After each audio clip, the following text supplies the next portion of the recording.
as it pertains to the Gamecocks, um, my understanding, and we talked to Darren about this last week, and I'll ask Shane about it. Remember, Shane will be here Monday morning. Shane will join us on Monday morning, the head coach, Shane Beamer.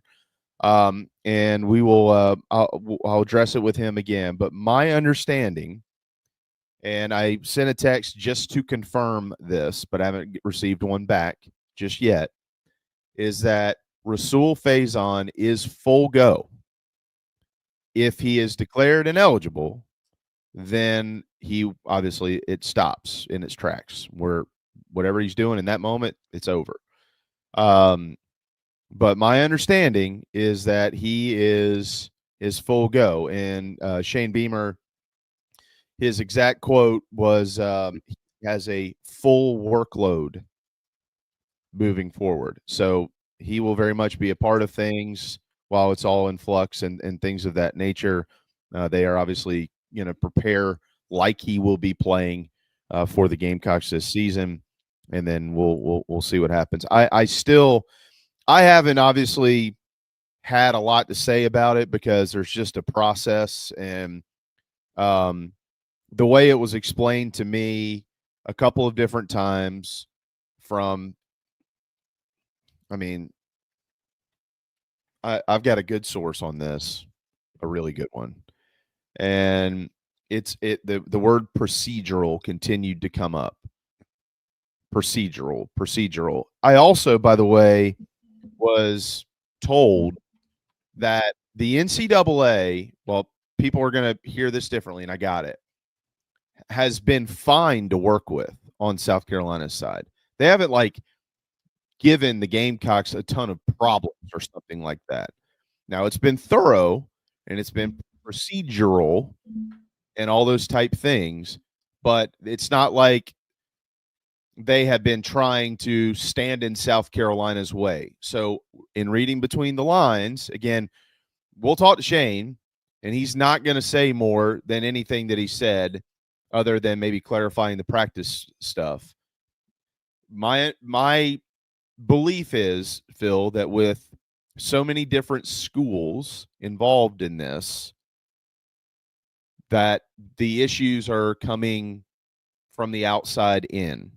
And as those issues arrive, South Carolina is dealing with them and providing whatever they need to provide, or answering whatever questions they need to answer, or Faison is answering whatever questions he needs to answer, or whatever the case may be. All of that being said, I haven't really given an opinion on this whole ordeal, but my opinion is that this is flat out ridiculous. I mean, this is, we're in August, man. I mean, this guy transferred in over 8 months ago. I mean, we're in August, and I get procedural and I get all those things. I understand all that, but at what point in time, if that's the case, does the NCAA basically say, okay, look, we've asked for this information from whoever, if it isn't received, South Carolina, we're going to make a decision based on the information that we do have.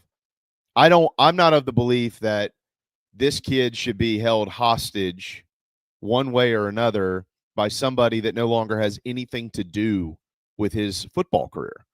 So if it's not a good outcome, it's not a good outcome. It is what it is. If he's not eligible, he's not eligible. This isn't my argument that he absolutely 100, like you see these things all over the place, YouTubers, do the right thing. Well, the right thing might be declaring him ineligible. People do realize that, right? That might be the right thing. I know it's hard to hear that, but that could be the right thing. We don't know. But they need to do something.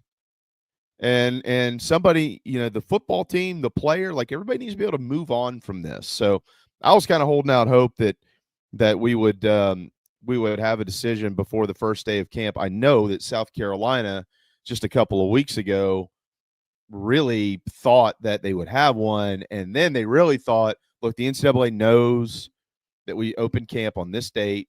We anticipate it's going to be wrapped by then. But obviously, It's not rap, but he is practicing. Your mic is muted. Yep, sorry. It's ridiculous what he's having to go through in this process. If because we heard it was like a month or two ago that Marshall was kind of a sticking point. I mean, they've gone through a couple of administrative changes since he's been there. That's how long this process has been with him. And that's why it's like this whole, maybe after this year, we'll be through all of this eligibility and extra year and COVID and all of that stuff, which we kind of thought we were heading into last year. And then, of course, until Diego was like, hey, I can play one more year, right? Right. And then everybody else decides, hey, I get one more year if that guy gets another year. So it's absolutely, it's completely disrespectful, which is not surprising out of the NCAA to, deal with any player in this situation, not just, Faison at Carolina in his situation. These kids or young men at this point, because you're talking about a guy in his early 20s, had options when they chose these destinations to transfer. And the NCAA, I think, has an obligation to handle these matters in a sufficiently quick amount of time. I mean, I think 8 months is plenty enough time for a board to review an eligibility question. And if not, then all signs point to this overbloated, well-funded organization to which we're all supposed to subscribe might need a bit of fat trimming and crap cutting, because it's getting ridiculous at this point. Yeah, There shouldn't be a player on August 1st across the country throughout Power 4 or Group 5, 6, however you want to call it, conferences that doesn't know what he's going to be doing a month from now, because some organization has to clear him.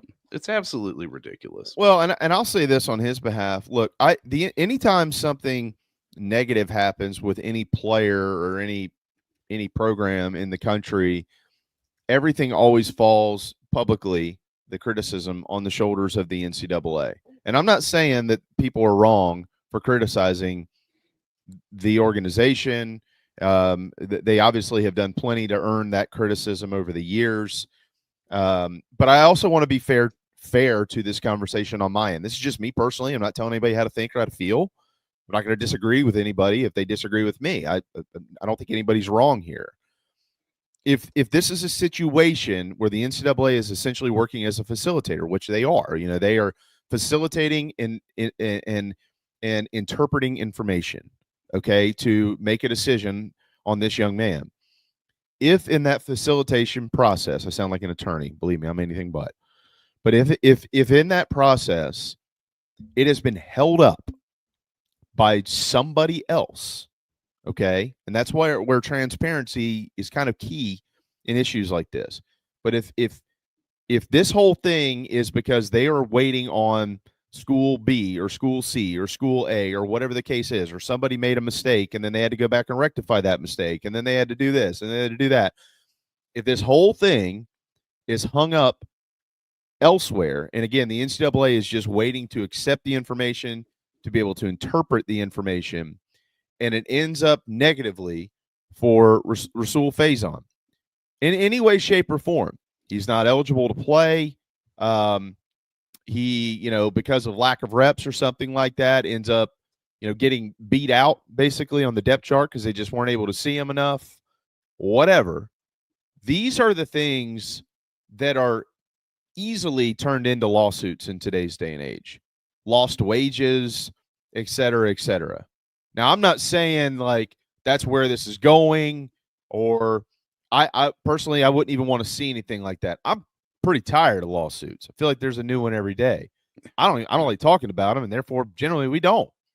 But to kind of make the conversation real, if Phil Mullinax played at Clown College and played at Star University and Square College and then transferred to Circle University and one of those three was taking their sweet time essentially and saying, yeah, it's not really at the top of our list.